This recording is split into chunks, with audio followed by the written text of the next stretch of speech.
We have done it in the past.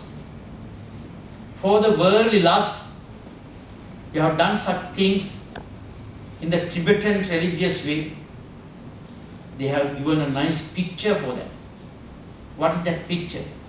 Normally in the Vajrayana, they explain everything with paintings, as you have seen.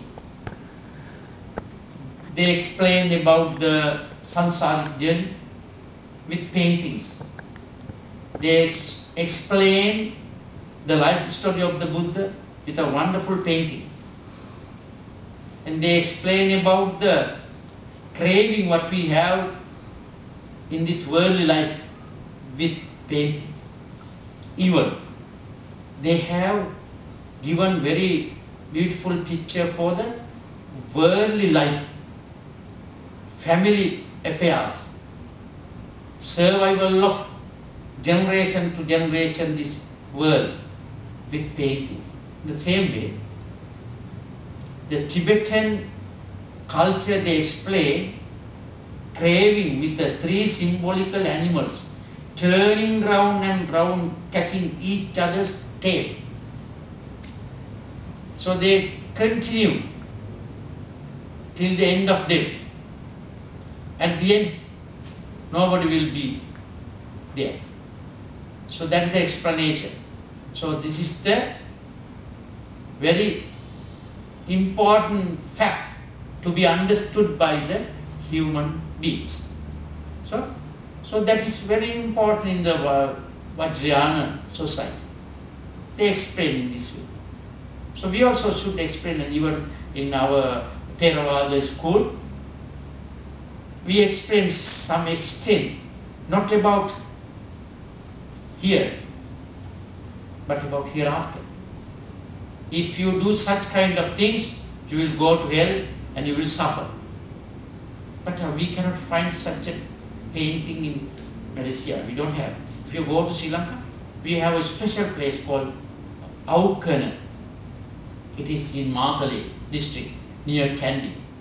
We have a temple painted so many special pictures to explain people, if you do such kind of crime, you will suffer next world. So people, they are afraid of it. And they, in the past, not like today in the past, they practice perfectly the teachings to be away from such sufferings. Today we don't have them. We have the temple, shrine we have, but only the Buddha. We have a statue of the Buddha, just go and pay our homage. But if we have some paintings to show them, it will happen like this if you do this.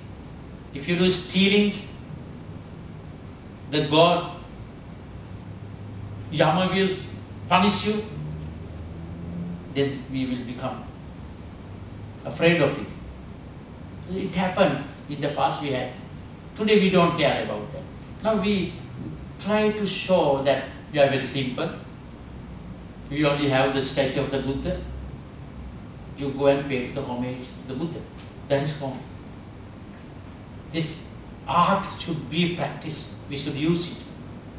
Painting, carvings, we used in the past to teach the Dhamma for the people. So anyway, Buddha mentioned that we should explain, we should teach to the people how to be away from crime, how to be away from punishment. And then there are two essential moral factors to have practiced in this society, to have a fair society. There are two moral factors. What are they? We should practice all. Moral shame and moral dread. In Pali it is called hiri and uttappa. We must know about that.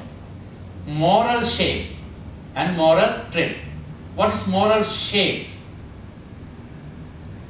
We should be ashamed to do something. I don't want to do it. If I do it, I will be like this.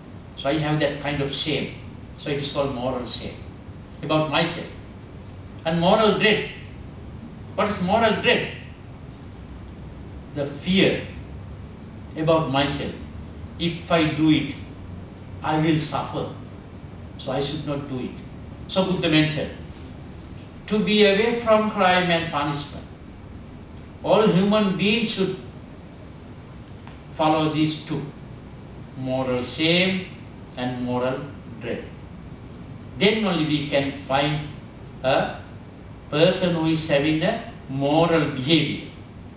We everywhere discuss about that. We conduct Sunday school for what? To teach moral behavior to our young generation. So it is moral behavior. But what we do? We don't explain about the moral shame. We don't explain them about moral dread. No, we should teach them. This is the point. With all kind of activities, we should try them to explain that you should behave properly. Why you should behave properly? Not to get any present.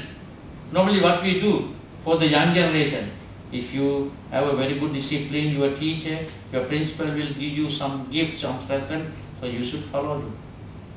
Then they do cheatings. They do cheating then. They just pretend. Not to pretend but to prevent. We should teach them to cultivate moral shame and moral dread. And Buddha mentioned that each and every human being should cultivate these two qualities. Then only we can be with proper moral behavior. Again, in the Sigaluvat Sutta, Buddha has mentioned why people don't follow such things. Why? We say, but people don't follow. There should be a reason for it. It has been mentioned in the Sigaluvat Sutta. There are 4 drives within human mind to do all kind of illegal things or crimes.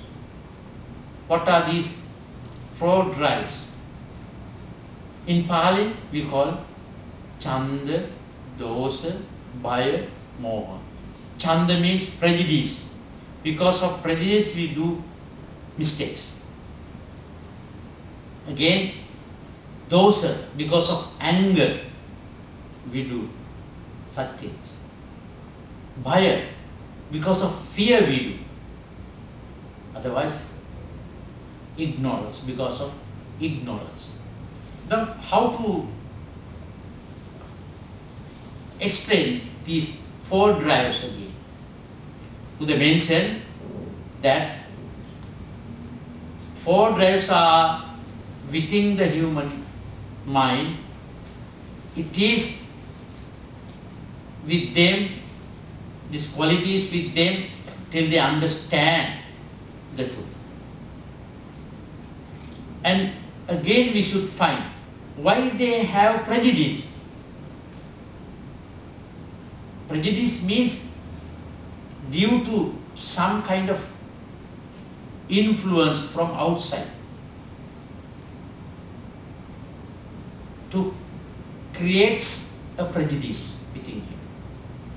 If you do this kind of thing, you will get a very good opportunity to come to a certain level.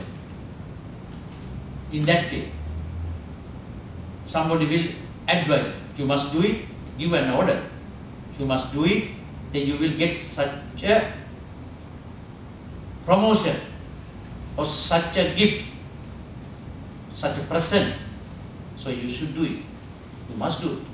And that man creates prejudice within him and is ready to do any kind of crime.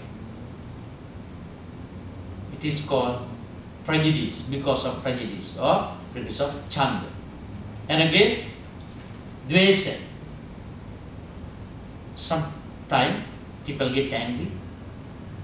When we get angry, we don't think about the reaction of the action. We must know that every action